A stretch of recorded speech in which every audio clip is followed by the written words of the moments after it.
Welcome to the world of Python. Most of us would be surprised to know the popularity of Python.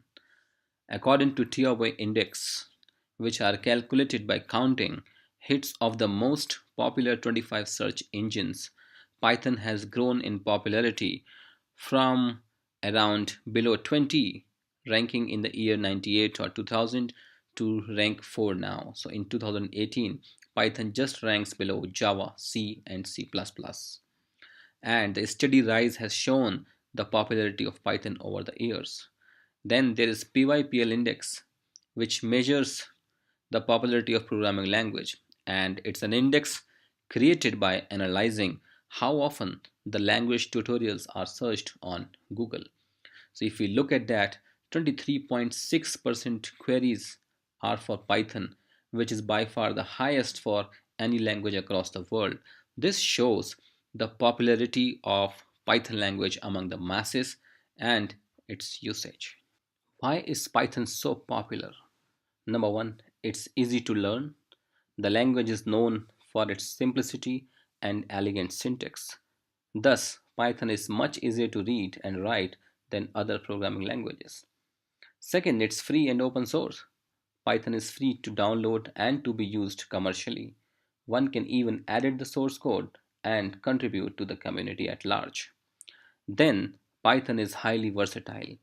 Python is being used in diverse range of applications and fields of study, be it web, games, graphics, science, test automation, big data, machine learning, artificial intelligence, financial services. The list is just huge. Also, Python allows for faster development, which means the program development using Python is 5 to 10 times faster than using C or C++ and 3 to 5 times faster than using Java. Python is being used for so many things across the world. The CIA has employed Python for hacking, Pixar is using it for producing films, Google for crawling the web pages, and Spotify for recommending songs. Python is also the darling of all the startups in the world. It's being used in majority of areas. For web development, Yahoo Maps, Google, Uber, Ola, Netflix, Instagram, Dropbox are just some of the examples. For game development, we have Battlefield 2, Crystal Space for graphics, Industrial Light and Magic, Walt Disney Feature Animation. For financial services, JP Morgan, Altus Investment Management, Bank of America.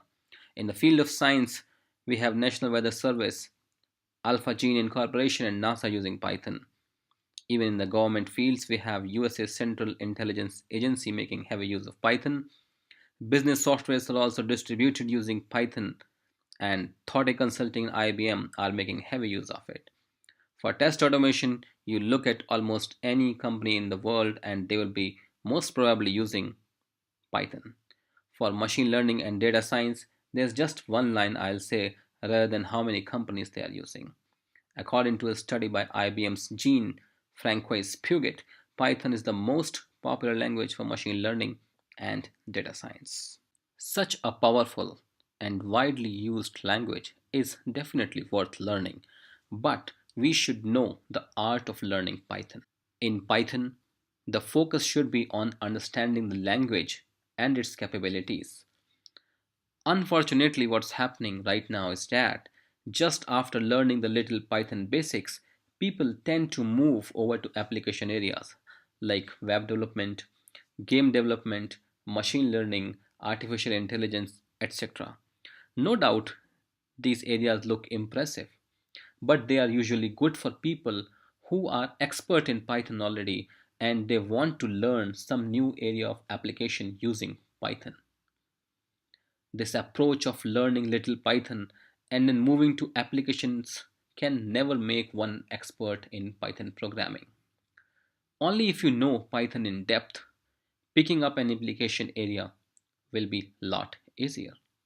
And this in depth knowledge of Python will make you industry ready. This means only if you have real knowledge of internals of how Python work and all the features of Python as a language, then actually you are ready for industry. Actually, you can face a real interview in the real world. So, how do we evaluate whether a given course or training addresses the real concerns of the market. We should ask these questions.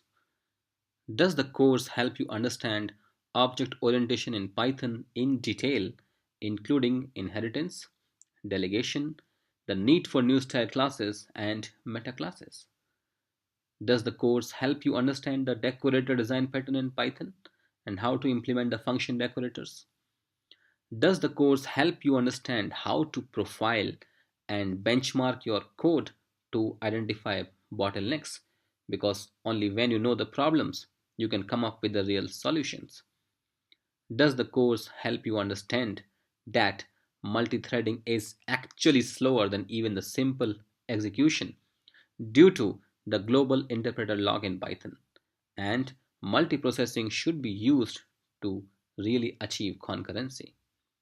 Does the course help you understand that through extending Python, you can execute your slow Python code at the speed of even compiled languages?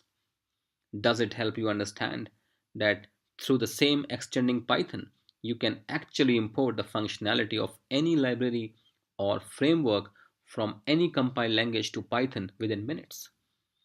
Does the course help you understand that functions are really the first class objects in Python?